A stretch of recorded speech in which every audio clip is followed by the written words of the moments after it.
സമസ്ത Kerala Jamiyyathul Ulama general secretary professor K Alikutty മുസ്ലിയാരാണ് നിലപാടിൽ നമുക്കൊപ്പമുള്ളത്. സമകാലിക രാഷ്ട്രീയ സാഹചര്യങ്ങളെക്കുറിച്ചും മതപരമായ സമസ്തയുടെ നിലപാടുകളെക്കുറിച്ചുമെല്ലാം അദ്ദേഹം നമ്മോട് സംസാരിക്കും. പ്രൊഫസർ കെ ആലിക്കുട്ടി മുസ്ലിയാർക്ക് സ്വാഗതം. കേരളത്തിലെ ഏറ്റവും വലിയ മുസ്ലിം മതസംഘടനയാണ് സമസ്ത. സമസ്തയുടെ ജനറൽ സെക്രട്ടറിയായി താങ്കൾ തിരഞ്ഞെടുക്കപ്പെട്ട ഏതാനും ദിവസങ്ങളെ ആകുന്നുള്ളൂ. സമസ്തയുടെ മുന്നോട്ടുള്ളൊരു പോക്ക് എങ്ങനെയായിരിക്കണമെന്നാണ് താങ്കൾ കരുതുന്നത്? സമസ്ത കേരള ജമിയത്തുൽ ഉലമ ഒരു പ്രത്യേക സാഹചര്യത്തിലാണ് നിലവിൽ വന്നത്. 1400 വർഷത്തോളം പ്രവാചകനും സഹാബിമാരും താബികളും നടന്ന അതേ റൂട്ടിലൂടെയാണ് സഞ്ചാരം ഉണ്ടായിരുന്നത്. അതിനിടയിൽ ചെറിയ തോതിലുള്ള വ്യത്യാസം ഉണ്ടായപ്പോൾ അത് വിശ്വാസപരമായി ഒരുപാട് പ്രയാസമുള്ളത് കൊണ്ട് അതിനെ അംഗീകരിക്കാൻ പറ്റൂല എന്ന് സമസ്തയുടെ ആശയം നിലനിന്ന് വരുന്ന ഒരുപാട് ആളുകളിൽ പ്രയാസങ്ങൾ ഉണ്ടാക്കുകയും അത് നേരായ റൂട്ടിലേക്ക് കൊണ്ടുവരണം എന്നതിനെ സംബന്ധിച്ചാണ് സമസ്ത ആദ്യമായി ശ്രമിച്ചത്. ആ ശ്രമത്തിൻ്റെ അടിസ്ഥാനത്തിൽ അതിനെ റൂട്ടിലേക്ക് എത്തിക്കാനും വലിയൊരളവോളം സമസ്ത കേരള ജമിയത്തുൽ ഉലമക്കും അതിൻ്റെ നേതാക്കന്മാർക്കും കഴിഞ്ഞു എന്ന വസ്തുത എല്ലാവരും അംഗീകരിക്കുന്നതാണ്. അപ്പോൾ വരക്കൽ മുല്ലക്കോയത്തങ്ങൾ മുതൽ ഷംസുൽ ഉലമ വരെ സൈനുൽ ഉലമ വരെ എങ്ങനെയാണോ നടന്നു വന്നത് ആ റൂട്ടിൽ കൂടി യാതൊരു നിലയിലുള്ള മറുഭാഗങ്ങളിലേക്കോ മറ്റു വിഷയങ്ങളിലേക്കോ ചായ്വില്ലാതെ നേരായ റൂട്ടിൽ സിറാത്തുൽ മുസ്തഖീം എന്ന ആശയത്തിൽ കൂടി പോകണം എന്നാണ് വിചാരിച്ചിട്ടുള്ളത്. ആത്മീയമായി ഇടപെടുന്ന ഒരു അല്ലെങ്കിൽ ആത്മീയ നേതൃത്വമാണ് സമസ്തയുടേത്. ഒരുപക്ഷെ പുതിയ കാലത്ത് മറ്റു ചില വെല്ലുവിളികൾ കൂടി സമൂഹത്തിന് മൊത്തം വരുന്നുണ്ട്. അതിനപ്പുറം ആത്മീയമായ ഇടപെടലുകൾക്കപ്പുറം സമസ്തയ്ക്ക് ഇടപെടേണ്ടതുണ്ട് എന്ന് കരുതുന്നുണ്ട്. സമസ്ത കേരള ജമിയത്തുൽ ഉലമ പ്രധാനമായും മതപരമായ കാര്യങ്ങളിൽ, അതിൽ വിശിഷ്യ ആത്മീയമായിട്ടുള്ള കാര്യങ്ങളിലാണ് അതിൻ്റെ പ്രവർത്തനം തുടങ്ങി വെച്ചതെങ്കിലും ലോകാടിസ്ഥാനത്തിൽ തന്നെ പല നിലയിലുള്ള വ്യതിയാനങ്ങളും വിശ്വാസപരമായും അതുപോലെ കർമ്മപരമായും ഉണ്ടായിക്കൊണ്ടിരിക്കുന്നു. അതിനൊക്കെ നേരായ മാർഗത്തിൽ കൊണ്ടുപോകാൻ ആ പ്രദേശങ്ങളിലൊക്കെ നേതാക്കന്മാർ അന്ന് മുതൽ ഇന്ന് വരെയും പ്രവർത്തിച്ചിട്ടുണ്ട്. ഇനിയും അങ്ങനെ ഉണ്ടായിത്തീരും. അപ്പോൾ ആ പ്രവർത്തനങ്ങളിൽ അതിൻ്റേതായ നേരെ രൂപത്തിൽ തന്നെ കൊണ്ടുപോകണമെന്നാണ് വിചാരിക്കുന്നത്. വ്യതിയാനങ്ങൾ ഓരോ സന്ദർഭത്തിലുണ്ടാവുമ്പോൾ അത് സാന്ദർഭികം ആയിരിക്കണം. അപ്പോൾ ആ സന്ദർഭത്തിനനുസരിച്ച് ഓരോന്നിനെയും കൈകാര്യം ചെയ്യാൻ നമ്മുടെ നേതാക്കന്മാർ ശ്രമിച്ചിട്ടുണ്ട്, അവർ ചെയ്തിട്ടുണ്ട്. അതേ വഴി തന്നെ മാറാതെ കൊണ്ടുപോകണം എന്നാണ് വിചാരിക്കുന്നത്. രാഷ്ട്രീയമായി ചിന്തിച്ചാൽ സമസ്ത ഏറ്റവും അധികം ബന്ധം പുലർത്തുന്ന ഒരു പ്രസ്ഥാനം മുസ്ലിം ലീഗാണ്. മുസ്ലിം ലീഗുമായിട്ടുള്ള സമസ്തയുടെ ബന്ധത്തിൻ്റെ അടിസ്ഥാനം എന്താണ്? അത് എത്രത്തോളം ശക്തമാണ്? സമസ്ത കേരള ജമിയത്തുൽ ഉലമയും മുസ്ലിം ലീഗും തമ്മിലുള്ള ബന്ധം അത് വളരെ മുമ്പ് മുതൽക്ക് തന്നെ തുടങ്ങിയതും അത് നിലനിന്ന് പോരുന്നതും അതിന് യാതൊരു കോട്ടവുമില്ലാതെ നിലനിർത്തണമെന്നുമാണ് സമസ്തയിലെ ബഹുഭൂരിഭാഗം ആളുകളും ആഗ്രഹിക്കുന്നത്. മുസ്ലിങ്ങളിൽപ്പെട്ട കുറേ ആളുകൾ കോൺഗ്രസ്സുകാരുണ്ട്, കുറേ ആളുകൾ മറ്റ് രാഷ്ട്രീയക്കാരുണ്ട്. അവരൊക്കെ ഈ ആശയത്തിൽ ഉറച്ചു നിൽക്കുന്നു. ആധ്യാത്മികമായ വിഷയത്തിൽ സമസ്ത കേരള ജമിയത്തുൽ ഉലമ എടുത്ത നിലപാട്, വരക്കൽ മുല്ലക്കോയ തങ്ങൾ കാണിച്ചു തന്ന നിലപാട്, ആ നിലപാടിൽ ഉറച്ചു നിൽക്കണം എന്ന് പറയുന്നവരാണ് സുന്നികൾ, കേരളത്തിലുള്ള സുന്നികൾ. അപ്പോൾ ആ നിലക്ക് ആ സുന്നികൾക്ക് രാഷ്ട്രീയപരമായ വ്യത്യാസങ്ങൾ, അഭിപ്രായങ്ങൾ ഇതിന് ബാധകമാവുകയില്ല. സമസ്തനെ യോജിച്ചു പോകുന്നു എന്ന് പറഞ്ഞാൽ ഈ വിഷയം, ആധ്യാത്മികമായ വിഷയങ്ങൾ, അതുപോലെ മറ്റ് നേതാക്കന്മാർ നമുക്ക് കാണിച്ചു തന്ന റൂട്ട്, ആ റൂട്ടിൽ തന്നെ പോകുന്നതിന് രാഷ്ട്രീയപരമായി അവരുടെ വ്യത്യാസങ്ങൾ ഇതിന് ബാധകമാവുന്നില്ല. ഒന്നും കൂടി വ്യക്തമായി ചോദിച്ചാൽ കോൺഗ്രസ്സുകാരും ഇടതുപക്ഷക്കാരും ഒക്കെ സമസ്തയിലുണ്ട്. അപ്പം അവരെയൊക്കെ തൃപ്തിപ്പെടുത്താൻ ഈ ലീഗുമായിട്ടുള്ള കൂടുതൽ ചങ്ങാത്തം, അല്ലെങ്കിൽ അവർക്ക് കൂടുതൽ വിധേയപ്പെടുന്നു എന്നോ, അല്ലെങ്കിൽ സമസ്ത കൂടുതൽ മുസ്ലിം ലീഗിന് അടുത്താണ് എന്ന് തോന്നുന്നതോ തടസ്സങ്ങൾ ഉണ്ടാക്കുമോ? അങ്ങനെ ഉണ്ടാക്കാൻ സാധ്യതയില്ല. അങ്ങനത്തെ ഒരു വിഷയം ഞങ്ങളുടെ മുമ്പിൽ വന്നിട്ടില്ല.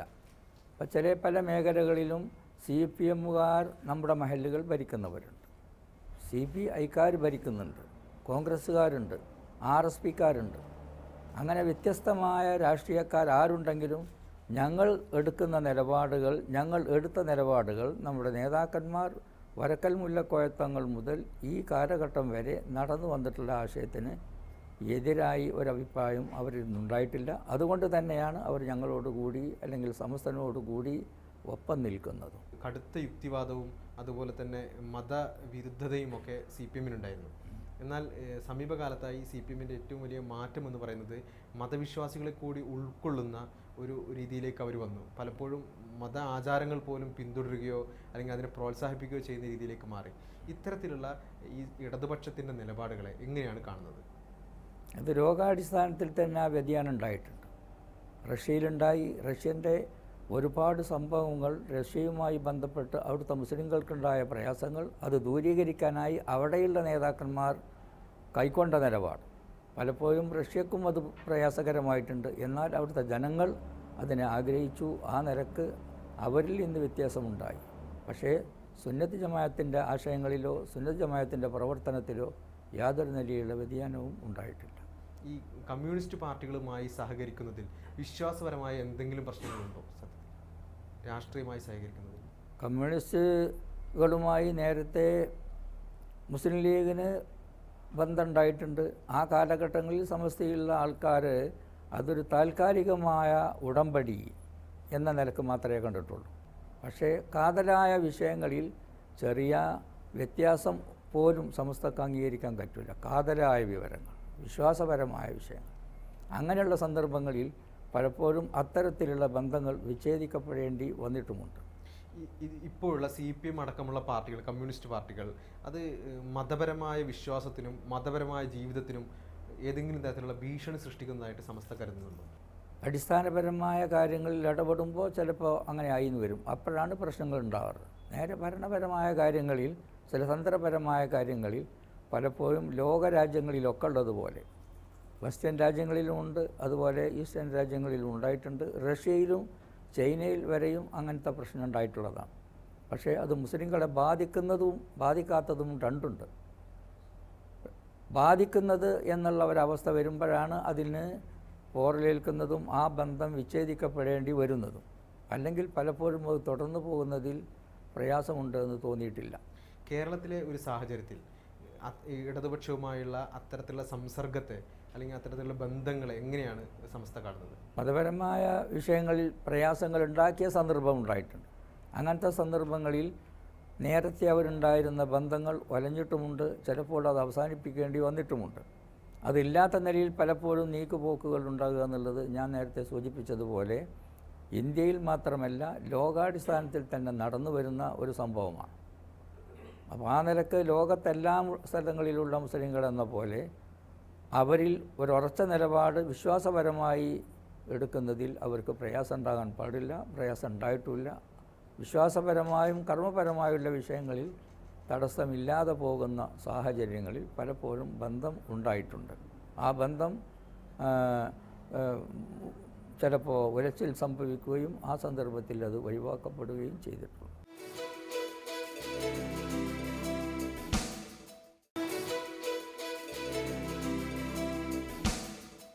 മുസ്ലിം ലീഗിന് വനിതാ സ്ഥാനാർത്ഥി ഇല്ലാതെ പോയത് സമസ്തയുടെ ഇടപെടൽ മൂലമാണ് എന്നൊരു പ്രചരണമുണ്ട്.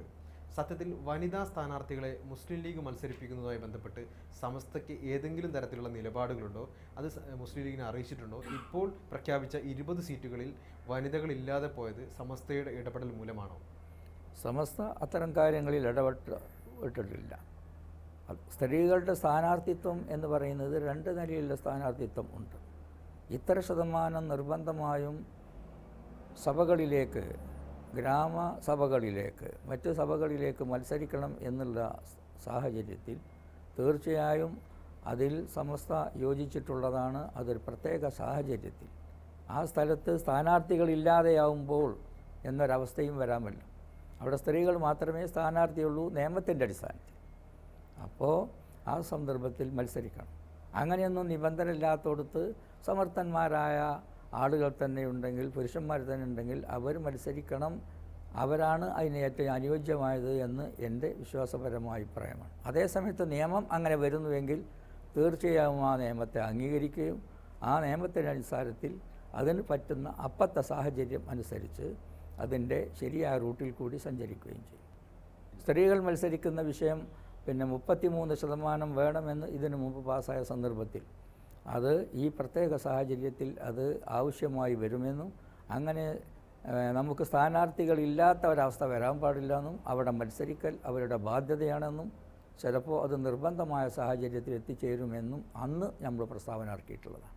മുസ്ലിം ലീഗിലെ അറിയപ്പെടുന്ന സമസ്തക്കാരാണ് കൊണ്ടോട്ടിയിലെ ജബ്ബാർ ഹാജിയും അതുപോലെ തന്നെ കോഴിക്കോട്ടെ മായിൻ ഹാജിയും.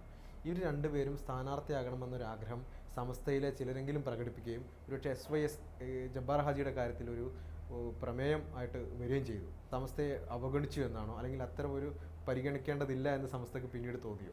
തെരഞ്ഞെടുപ്പ് സംബന്ധമായി മായിൻ ഹാജി അല്ലെങ്കിൽ ജബ്ബാർ ഹാജി അവർക്ക് അങ്ങനെ ഒരു ചെറിയ പ്രത്യേക നിലപാട് എടുക്കാനുള്ള സാഹചര്യം ഉണ്ടായി എന്ന് വരാം. പക്ഷേ മുസ്ലിം ലീഗിന് അതിൻ്റേതായ ഒരു നിലപാട് ആ വിഷയത്തിലുണ്ട്. ആ നിലപാടിൽ ഞങ്ങൾ എന്ത് ചെയ്യണമെന്ന് മുസ്ലിം ലീഗ് ഇങ്ങോട്ട് ചോദിക്കാറില്ല. ഇങ്ങനെ ചെയ്യണമെന്ന് പലരും ആഗ്രഹം പിടിച്ചിട്ടുണ്ടായിരിക്കാം. പക്ഷേ അതിൻ്റെ അടിസ്ഥാനത്തിൽ ഈ ബന്ധങ്ങൾ ഒലയുകയോ അല്ലെങ്കിൽ ഞങ്ങളോടുള്ള ജബ്ബാർ ഹാജിയുടെ നിലപാടിലോ മായിൻ ഹാജിൻ്റെ നിലപാടിലോ വ്യത്യാസമുണ്ടാവുകയുമില്ല. അത് ചില താല്പര്യത്തിനനുസരിച്ച് അവരുടെ ആഗ്രഹത്തിനനുസരിച്ച് ചെയ്തു. അത് ഇന്നല്ലെങ്കിൽ നാളെ കിട്ടിയേക്കാം, ഇന്ന് തന്നെ കൊടുക്കണം എന്നുള്ളത് ചിലപ്പോൾ അത് സാധ്യമായിക്കോണമെന്നില്ല. ശരീഅത്തുമായി ബന്ധപ്പെട്ട് ചില വ്യത്യസ്ത അഭിപ്രായങ്ങൾ പ്രകടിപ്പിച്ച ഒരു വ്യക്തിയാണ് ആര്യാടൻ ഷൗക്കത്ത്. ഈ ആര്യാടൻ ഷൗക്കത്തിൻ്റെ സ്ഥാനാർത്ഥിത്വവുമായി ബന്ധപ്പെട്ട് കഴിഞ്ഞ ദിവസം SKSSF ഒരു സ്റ്റേറ്റ്മെൻറ്റ് ഇറക്കുകയുണ്ടായി. ഈ ശരീഅത്ത് സംരക്ഷണം അതുപോലെ തന്നെ മതവിശ്വാസത്തിന് എതിരെ നിൽക്കുന്ന ആളുകളെ സ്ഥാനാർത്ഥിയാക്കരുത് എന്ന് ആവശ്യപ്പെട്ട് അവർ സ്റ്റേറ്റ്മെൻറ്റ് ഇറക്കി. സമസ്തക്ക് ശരീഅത്തിന് അനുകൂലമായി തന്നെ പോകണമെന്നാണ് സമസ്തൻ്റെ നിലപാട്. അതിനെതിരായി ചില ആളുകളൊക്കെ ഒരു ജനാധിപത്യ രാജ്യം എന്ന നിലക്ക് നോൺ മുസ്ലിങ്ങളായിട്ടുള്ള ആളുകൾ ഉണ്ടാകും. അത് പൊതുസത്തത്വത്തിൻ്റെ അടിസ്ഥാനത്തിൽ അതിൻ്റേതായ ആ റൂട്ടിൽ കൂടി അത് പോകും എന്നല്ലാതെ ഷൗക്കത്തിനെ നിർത്തണമെന്നോ നിർത്തണ്ടെന്നോ സമസ്ത വ്യക്തമായി ഒരഭിപ്രായം പറയാറില്ല. സമസ്തൻ്റെ തത്വങ്ങൾ ഇന്നതുമൊക്കെയാണ്. അതിന് പ്രയാസം ഉണ്ടാകുന്ന ഒന്ന് സ്ഥാനാർത്ഥികളിൽ നിന്നുണ്ടാവുകയില്ല എന്ന് തന്നെയാണ് നമ്മുടെ പ്രതീക്ഷ. സമസ്തയുടെ ആശയങ്ങൾ പൂർണ്ണമായും നടത്തിക്കൊണ്ടുപോകാൻ സൗകര്യപ്രദമായ ഒരു രൂപം ഉണ്ടാവണമെന്ന് മുസ്ലിം ലീഗിനോടെന്ന പോലെ കോൺഗ്രസിനോടും മറ്റൊക്കെ നമ്മൾ പറയാറുണ്ട്. കഴിഞ്ഞ 5 വർഷത്തെ UDF ഭരണത്തെ എങ്ങനെയാണ് നിങ്ങൾ കാണുന്നത്? സമസ്ത എന്നുള്ള മുസ്ലിം ജനസാമാന്യം അടക്കമുള്ള ആളുകൾക്ക് നീതി കിട്ടി എന്നോ അല്ലെങ്കിൽ അർഹമായത് ലഭിച്ചു എന്നോ സമസ്തക്ക് അഭിപ്രായമുണ്ടോ? എങ്ങനെയാണ് അതിനെ വിലയിരുത്തുന്നത്? ഏറെക്കുറെ നല്ല ഒരു ഭരണമാണ് കഴിഞ്ഞ UDF കാഴ്ചവെച്ചതെന്ന് കേരളത്തിലെ എല്ലാ ജനങ്ങളും അഭിപ്രായപ്പെടുന്നു. ബഹുഭൂരിഭാഗം ജനങ്ങളുടെയും അഭിപ്രായം അങ്ങനെയാണെന്ന് മനസ്സിലാക്കിയിട്ടുണ്ട്. ആ അഭിപ്രായം തന്നെയാണ് നമ്മൾക്കുള്ളത്. അത് ഏതൊരു ഭരണം വരികയാണെങ്കിലും ആ ഭരണത്തിൽ ചെറിയ ചെറിയ പോരായ്മകൾ, അത് മുസ്ലിം ഭരണം തന്നെയാണെങ്കിലും പോരായ്മകൾ ഉണ്ടാവും, കംപ്ലയിൻ്റ് ഉണ്ടാവും. ആ കംപ്ലയിൻറ്റുകൾ പരിഹരിക്കപ്പെടും. അങ്ങനെ പരിഹരിച്ച് ഒരു നീക്കുപോക്കിൻ്റെ അടിസ്ഥാനത്തിലല്ലാതെ ഒരു രാഷ്ട്രീയ കക്ഷിക്കോ ഒരു മതകക്ഷിക്കോ ആർക്കും മുന്നോട്ട് പോകാൻ സാധ്യമല്ല. ഈ യത്തീംഖാന വിവാദം സംസ്ഥാനത്ത് മാസങ്ങളോളം ചർച്ച ചെയ്യപ്പെട്ടൊരു വിഷയമാണ്. ആ വിഷയത്തിൽ വളരെ കർശനമായ നിലപാട് തന്നെയാണ് ആഭ്യന്തര വകുപ്പിനെതിരെ സമസ്തയുടെ നേതാക്കൾ പലപ്പോഴും പ്രകടിപ്പിച്ചത്. യത്തീംഖാന പ്രശ്നത്തിൽ സമസ്തയുടെ പരാതികൾ പരിഹരിക്കപ്പെട്ടോ? എന്താണ് ആ വിഷയത്തിൽ ഇപ്പോഴുള്ള സമസ്തയുടെ നിലപാട്? ചില നിബന്ധനകൾ നേരത്തെ തന്നെ വന്നിരുന്നതാണ്.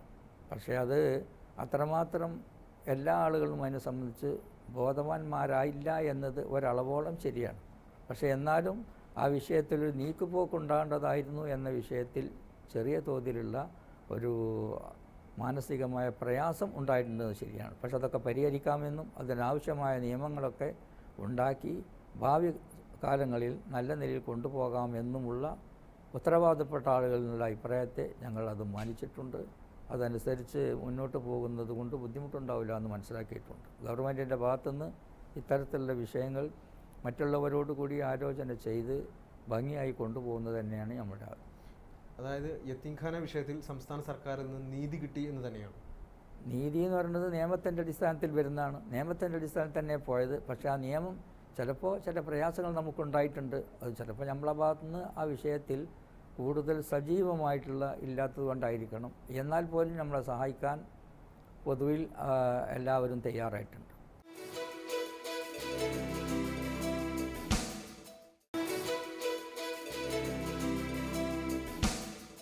ഈ തെരഞ്ഞെടുപ്പിൽ BJP വളരെ സജീവമായി തന്നെ രംഗത്തുണ്ട്. പല മണ്ഡലങ്ങളിലും വിജയിക്കുമെന്നൊരു പ്രതീക്ഷയും BJPക്കുണ്ട്. എന്താണ് അത്തരം ഒരു വിഷയത്തിൽ സമസ്തയ്ക്ക് ഏതെങ്കിലും തരത്തിലുള്ള ആ ആശങ്കയുണ്ടോ? നിലക്കുള്ള ഒരു രാഷ്ട്രീയ പ്രവചനം നടത്താൻ അസാധ്യമാണ്, നമുക്ക് സാധ്യമല്ല. ആ വിഷയം നമ്മൾ സൗകര്യപൂർവ്വം ഒഴിവാക്കുക. അല്ലെങ്കിൽ ബി ജെ പിയോടുള്ള ഒരു നിലപാട് എന്താണ് സമസ്ത? ബി ജെ പിയുടെ നിലപാട് മുസ്ലിം താല്പര്യവുമായി മുന്നോട്ട് പോകാത്ത കാലത്തോളം നമ്മൾക്കതിനോട് എതിർപ്പ് തന്നെയാണ്. പല വിഷയത്തിലും മുസ്ലിങ്ങളോട് യോജിക്കാത്ത നിലപാടുമായാണ് ബി ജെ പി മുന്നോട്ട് പോകുന്നത്. ആ സന്ദർഭത്തിൽ നമുക്കതിനെ അംഗീകരിക്കാൻ സാധ്യമാകും. ഈ ബി ജെ പിയുടെയോ അല്ലെങ്കിൽ സംഘപരിവാറിൻ്റെയോ ഏതെങ്കിലും നേതാക്കൾ എപ്പോഴെങ്കിലും ചർച്ചകളുമായി ബന്ധപ്പെട്ട് സമസ്തയെ സമീപിച്ചിട്ടുണ്ടോ? സമസ്തയെ സമീപിച്ചതായി അറിയില്ല. പല സ്ഥലങ്ങളിലും പല കോർണറുകളിലും ഒറ്റപ്പെട്ട നിലയിലുള്ള ചർച്ചകൾ നടന്നിട്ടുണ്ട്. അതിനെ സംബന്ധിച്ച് ആ ചർച്ചയിൽ പങ്കെടുത്ത ആളുകൾ അവരുടെ അഭിപ്രായങ്ങൾ രേഖപ്പെടുത്തിയിട്ടുണ്ട്. സമസ്തനോട് നേരിട്ട് അത്തരത്തിലുള്ള ഒരു ചർച്ചയോ അല്ലെങ്കിൽ ചർച്ചക്കുള്ള ഒരുക്കങ്ങളോ ഉള്ളതായി മുസ്ലിം സമുദായത്തിൽ തന്നെയുള്ള മുസ്ലിം ലീഗിനെ കൂടാതെയുള്ള ചില പാർട്ടികൾ കൂടിയുണ്ട്.